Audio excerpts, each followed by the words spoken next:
नमस्कार, जनवार्तामध्ये आपल्या सगळ्यांचं स्वागत। सर्वप्रथम पाहूया ठळक बातम्या।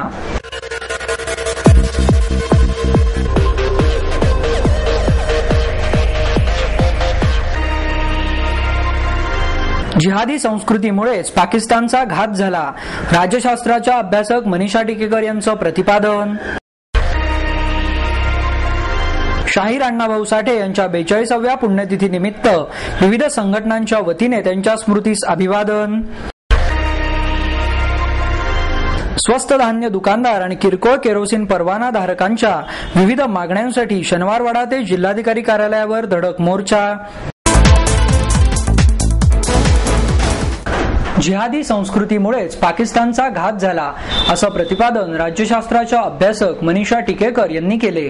Pakistan India People's Forum for Peace and Democracy या संघटनेच्या वतीने आयोजित दक्षिण आशियाच्या संदर्भात गुमस्ता पाकिस्तान आणि भारत-पाक संबंध या विषयावरील व्याख्यानात टिकेकर यांनी मत व्यक्त केले।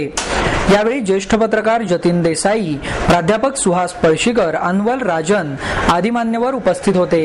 यावेळी बोलताना टिकेकर म्हणाल्या, पहिल्यापासूनच पाकिस्तानला आपला राजकीय बाज सापडला नव्हता।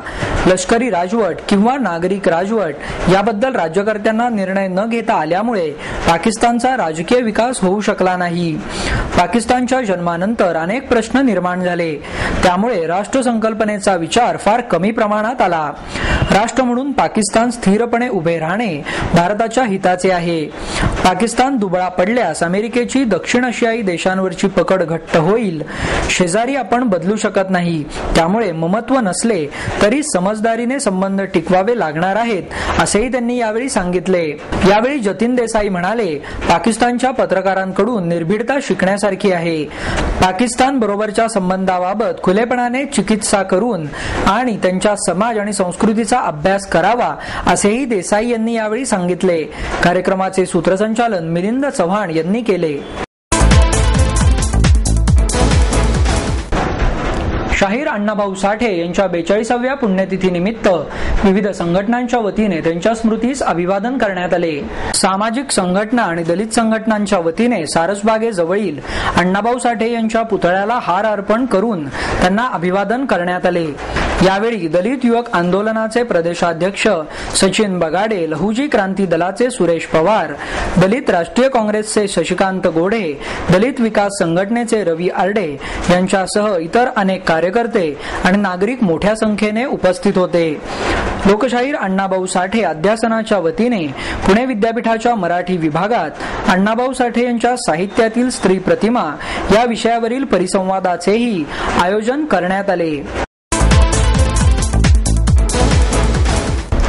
ILCIच्या वतीने अंजली माशेलकर यांच्या स्मृतिप्रित्यर्थ देण्यात येणारा पुरस्कार ज्येष्ठ शास्त्रज्ञ रघुनाथ माशेलकर यांना जाहीर करण्यात आला, अशी माहिती ज्येष्ठ समाजशास्त्रज्ञ डॉक्टर शरदचंद्र गोखले यांनी पत्रकार परिषदेत दिली। यावेळी जयंत उमराणीकर, चिदानंद पाठक, सुशील बोर्डे आदी उपस्थित होते। यावेळी बोलताना डॉक्टर गोखले म्हणाले, माशेलकर यांच्या जडणघडणीत आई अंजनी माशेलकर यांचा खूप मोठा वाटा आहे। अतिशय हलाखीच्या परिस्थितीत त्यांनी रघुनाथ माशेलकर यांना घडवले। गरीब असलेल्या ज्येष्ठांबद्दल अंजली माशेलकर यांना नेहमीच कळवळा वाटत आला असून त्यांच्यासाठी डॉक्टर रघुनाथ माशेलकर यांनी काहीतरी केले पाहिजे या त्यांच्या इच्छेच्या पूर्तीचे पहिले पाऊल म्हणून अंजनी माशेलकर इन्क्लुसिव्ह इनोव्हेटिव्ह अवॉर्डची संकल्पना प्रत्यक्षात येत आहे।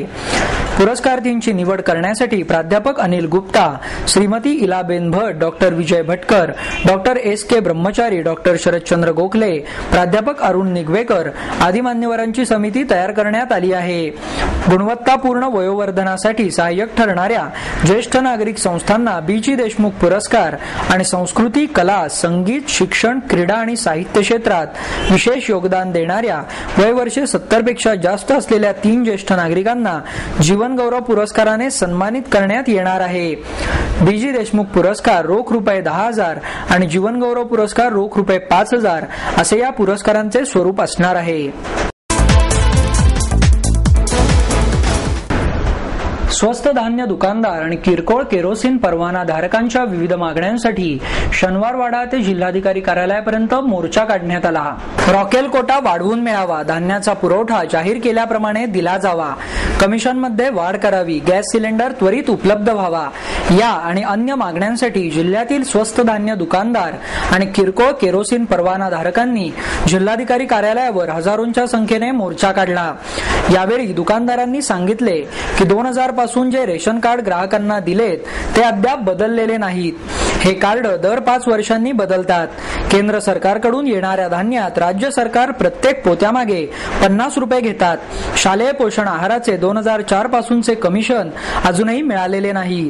लोकसंख्येत वाढ होत आहे, मात्र 2001 सालापासून रॉकेलचा कोटा आहे तसाच आहे. त्यामुळे कार्डधारक आणि दुकानदारांच्यात वाद निर्माण होतात. 1996च्या कोट्याप्रमाणे 2000 पासून प्रत्येक महिन्याला एक टँकर म्हणजेच 12,000 लिटर कमी केलेले आहेत. घरपोच सुविधा पुरवायच्या वेळेस अधिकारी कमिशन खातात, दुकानदारांना ते मिळत नाही, अशी माहिती पुणे जिल्हा ग्रामाध्यक्ष अंकुश आंबेकर यांनी दिली. बीपीएल रेशन कार्ड धारकांची मर्यादा 15,000 वार्षिक आहे, ती 60,000 पर्यंत करावी आणि एलपीएल रेशन कार्डची मर्यादा वाढवावी, अशा प्रकारच्या मागण्या त्यांनी आपल्या निवेदनात मांडल्या आहेत. केशरी कार्ड धारकांना नियमाप्रमाणे गहू, तांदूळ, पामतेल, साखर, तूरडाळ आणि जीवनावश्यक वस्तू उपलब्ध करून द्याव्यात. स्वस्त धान्य दुकानदारांचे सन 2004-05 चे शालेय पोषण आहार, तांदळाचे वेतन बिल मिळावे, गहू तांदूळ वाहतुकीचा खर्च वाढल्याने कमिशन रिबीट वाढवून मिळावे आदी मागण्या मंजूर करण्यासाठी हा मोर्चा काढण्यात आला. वाढत्या महागाईला पर्याय असणारी सार्वजनिक वितरण व्यवस्था मोडीत काढण्याचा राज्य सरकारचा आणि केंद्र सरकारचा प्रयत्न मोडून काढण्यासाठी रेशन परवानाधारक, रॉकेल परवानाधारक जनता यांचा संयुक्त मोर्चा आज पुणे शहरातून होतोय. याचं मुख्य कारण देशामध्ये वाढलेली महागाई, ह्याच्या नियंत्रण करण्यासाठी रेशनवर पुरेशा वस्तू दिल्या पाहिजेत. आज महाराष्ट्रामध्ये 5 कोटी लिटर रॉकेल अचानकरित्या केंद्र सरकारनं कमी केलं, पण राज्य सरकार केंद्र सरकारशी भांडलं नाही. कारण त्याच्यामुळं रॉकेल कमी केलं, तसा गहू कोटा कमी केला, तसा तांदूळ कोटा कमी केला. केशरी कार्ड धारकाला मिळणारा 35 किलो धान्य वेळेवर आज महाराष्ट्रामध्ये कुठल्याही जिल्ह्यामध्ये मिळत नाही. 5 वस्तू घोषित केल्या, पण राज्य सरकारने गेल्या 1 वर्षामध्ये एका दुकानामध्ये 5 वस्तू दिला असला तर आम्ही 1 लाख रुपये सांगणाऱ्याला बक्षीस द्यायला तयार आहे. आम्हाला अनुभव आहे. राज्यकर्ते नुसते स्वप्नरंजित जीवन सांगतायत. खऱ्या खुऱ्या महागाईवरचा पर्याय सार्वजनिक वितरण व्यवस्था सक्षम करणे हा एकमेव आहे. उदाहरण काय, त्याला साधं उदाहरण आहे. गेल्या 2 वर्षामध्ये आम्ही महाराष्ट्रात मोर्चे काढले आणि त्यावेळेला खुल्या बाजारातल्या तुरीची डाळीचे दर 100 रुपये किलो झाले होती. साखरेचा दर 45 रुपये झाला होता. तेलाचा दर 80 रुपये झाला होता. राज्य सरकारला आम्ही असं सांगितलं ठणकावून, मोर्चा काढून, की 5 वस्तू रेशनवर दिल्या पाहिजे. राज्य सरकारनं त्याला मान्य केलं आणि रेशनवर डाळ आल्याबरोबर, तुरीची डाळ मिळायला लागल्याबरोबर 55 रुपये किलोची डाळ घोषित झाल्यावर खुल्या बाजारातल्या 100 रुपयाच्या डाळीचे दर खाली आले. साखरेचे दर 40-45 वरचे खाली आले. 20 रुपयाची साखर रेशनवर मिळाल्याबरोबर 40 रुपयाची साखर 30 रुपये झाली. तेल सुद्धा 80 रुपयाचं, पाम तेल 30 रुपयाची पिशवी रेशनवर मिळाल्यावर 80 रुपयाचं तेल 50-60 रुपये झालं. नाही, रेशनवर बदल माल वेळ दिला. आर पाटील हे गृहमंत्रीपदासाठी योग्य नाहीत, अशी टीका भारिप बहुजन महासंघाचे अध्यक्ष ॲडव्होकेट प्रकाश आंबेडकर यांनी केली. आर पाटील हे चांगले माणूस आहेत, पण ते गृहमंत्रीपदाच्या लायकीचे नाहीत. गृहमंत्रीपद सांभाळण्यासाठी उलट्या काळजाचा माणूस लागतो, असे भारिप बहुजन महासंघाचे अध्यक्ष ॲडव्होकेट प्रकाश आंबेडकर यांनी सांगितले.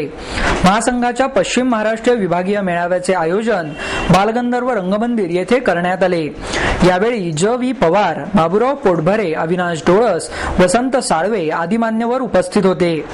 या मेळाव्यात कार्यकर्त्यांना मार्गदर्शन करताना ॲडव्होकेट प्रकाश आंबेडकर म्हणाले, बॉम्बस्फोट झाले की राज्यकर्त्यांची पेल्यातील भांडणे सुरू होतात. पृथ्वीराज चव्हाण यांनी मुख्यमंत्रीपदाचे पहिले 6 महिने माहिती घेण्यात घालवले, पण आता तरी त्यांनी काहीतरी कृती करून दाखवावी. ते सकाळी एक बोलतात आणि संध्याकाळी त्यावर आपला बचाव करतात. काळ्या पैशाच्या माध्यमातून देशात दहशतवादी कारवाया होत आहेत, असा आरोप करून आंबेडकर म्हणाले, जोपर्यंत काळ्या पैशाला आळा बसत नाही तोपर्यंत या कारवाया संपणार नाहीत. भ्रष्टाचाराच्या आरोपांमध्ये तुरुंगात असलेल्या अनेक राजकीय पुढाऱ्यांचा इंटरनॅशनल डीलर आणि ISI यांच्याशी संबंध आहे, असा गौप्यस्फोटही त्यांनी यावेळी केला. पुढे बोलताना आंबेडकर म्हणाले, शरद पवार यांच्या लुटारू पद्धतीमुळे साखर कारखानदारही शेतकऱ्यांच्या नावाखाली लुटारू झाले आहेत. लोकांचा व्यवस्थेवरील विश्वास उडत चालला आहे. म्हणूनच अण्णा हजारे यांच्या पाठीमागे लोक उत्स्फूर्तपणे उभे राहत आहेत. लोकांचा असंतोष यातून बाहेर पडत आहे. राजकारण करण्यापेक्षा समाजकारण होणे गरजेचे आहे, असेही त्यांनी यावेळी सांगितले. यावेळी पश्चिम महाराष्ट्रातून आलेल्या पक्षाच्या कार्यकर्त्यांनी आपले मनोगत व्यक्त करून पक्षाचा अहवालही सादर केला. रायरेश्वर प्रतिष्ठानच्या वतीने भोर, वेल्हे आणि पुरंदर तालुक्यातील पर्यटन स्थळांची माहिती देणाऱ्या पुस्तकाचे प्रकाशन खासदार सुप्रिया सुळे यांच्या हस्ते करण्यात आले. आपल्याकडे संपन्न इतिहास असून सुंदर असा निसर्ग, भव्य किल्ले आहेत. असे असतानाही या भागामध्ये पर्यटक खूपच कमी प्रमाणात येत आहेत. आपण पर्यटनाचे मार्केटिंग करण्यात मागेही पडत आहोत. पर्यटनाकडे व्यवसाय म्हणून पाहण्याचा दृष्टिकोन ठेवला पाहिजे. यातून स्थानिक युवकांना मोठ्या प्रमाणावर रोजगार निर्माण होऊ शकेल, असे प्रतिपादन खासदार सुप्रिया सुळे यांनी केले. या प्रसंगी ज्येष्ठ इतिहासतज्ञ निनाद बेडेकर, संपत जेधे, अमृत रावळ, विठ्ठल शिंदे, भालचंद्र जगताप, प्रतिष्ठानचे अध्यक्ष चंद्रशेखर शेळके आदी मान्यवर उपस्थित होते. पुढे बोलताना सुळे म्हणाल्या, आपल्या गडांच्या संवर्धनांकडे तातडीने लक्ष देण्याची गरज आहे. मूलभूत सुविधा वाढवण्यावरही भर देण्याची गरज आहे.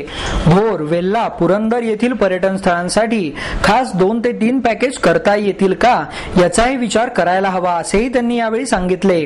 कार्यक्रमाचे प्रास्ताविक रायरेश्वर प्रतिष्ठानचे अध्यक्ष चंद्रशेखर शेळके यांनी केले. कादंबिनी धारप यांच्या किनारा हू आपणच या काव्यसंग्रहाचे प्रकाशन ज्येष्ठ कवयित्री आसावरी काकडे यांच्या हस्ते करण्यात आले. यावेळी मृत्युंजय प्रतिष्ठानच्या उपाध्यक्षा मृणालिनी सावंत, सह्याद्री प्रकाशनच्या संचालिका स्मिता देशपांडे, सागर देशपांडे आदी मान्यवर उपस्थित होते. चित्रपट संगीत याचा आस्वाद घेण्यासंदर्भात कार्यशाळा आणि अभ्यासक्रम असतात. त्याचप्रमाणे कवितांचा आस्वाद घ्यायला शिकवणाऱ्या अभ्यासक्रमाची गरज असल्याचे मत ज्येष्ठ कवयित्री आसावरी काकडे आणि संगीता बर्वे यांनी व्यक्त केले. कादंबिनी या दिवंगत ज्येष्ठ साहित्यिक शिवाजी सावंत यांच्या कन्या असून वडिलांचा वारसा स्वीकारून आपण साहित्य क्षेत्रातील वाटचाल सुरू केली असल्याचेही त्यांनी यावेळी सांगितले. पुढे त्या म्हणाल्या, कविता लिहिल्यावर कवीचा त्याच्यावरील हक्क संपतो. नंतर वाचक कवितेचे वेगवेगळे अर्थ लावतात, तेव्हा ती कवीने वाचकाच्या मनाला स्पर्श केल्याची खूण असते. शिवाजी सावंत यांच्या पत्नी मृणालिनी यांनी साहित्यिक वडील आणि त्यांच्या मुलीमधील नाते उलगडून सांगितले. त्या म्हणाल्या, मुलगी वडिलांची जरा जास्तच लाडकी असते, त्यामुळे शिवाजीराव आज असते तर त्यांनी मुलीचे जरा जास्तच कौतुक केले असते. पुढे बोलताना संगीता बर्वे म्हणाल्या, कवीला कवितेतून व्यक्त होता येते, ही मोठी फायद्याची गोष्ट आहे. कवी त्याची घुसमट, कोंडमारा कवितेतून व्यक्त करतो, त्यामुळे तो शांत असतो. कविता कशी समजावून घ्यावी यासाठी रसग्रहण अभ्यासक्रमाची गरज असल्याचे त्यांनी यावेळी नमूद केले. सागर देशपांडे यांनी प्रास्ताविक केले.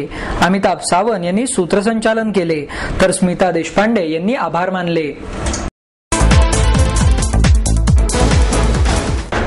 5 स्ट्रोक या 5 युवा कलाकारांच्या चित्रांच्या चित्रप्रदर्शनाचे पंडित भीमसेन जोशी कलादालनात आयोजन करण्यात आले आहे. हे प्रदर्शन 24 जुलै पर्यंत सकाळी 11 ते 7 या वेळेत सहकारनगर मधील पंडित भीमसेन जोशी कलादालनात सुरू राहणार आहे. या प्रदर्शनात अमित आवटे, पूजा कांकरिया, ध्रुव धवन, संजय शेटे आणि प्रकाश बोरुडे या 5 युवा कलाकारांच्या चित्रांचा समावेश आहे. एखाद्या महालातलं छोटंसं तळं, त्यात छान कमळं फुलली आहेत. त्या तळ्याच्या काठी राजघराण्यातील एक स्त्री छान नऊवारी नेसून, केसात वेणी घालून, हातात हिरवा चुडा भरून, हात डोक्याखाली घेऊन झोपली आहे. असं चित्र अमित आवटे याने कॅनव्हासवर चित्ररूपात उतरवलं आहे. राजा रविवर्मा सारख्या महान कलाकारांनी स्त्रियांना चित्रातून स्थान दिलंय.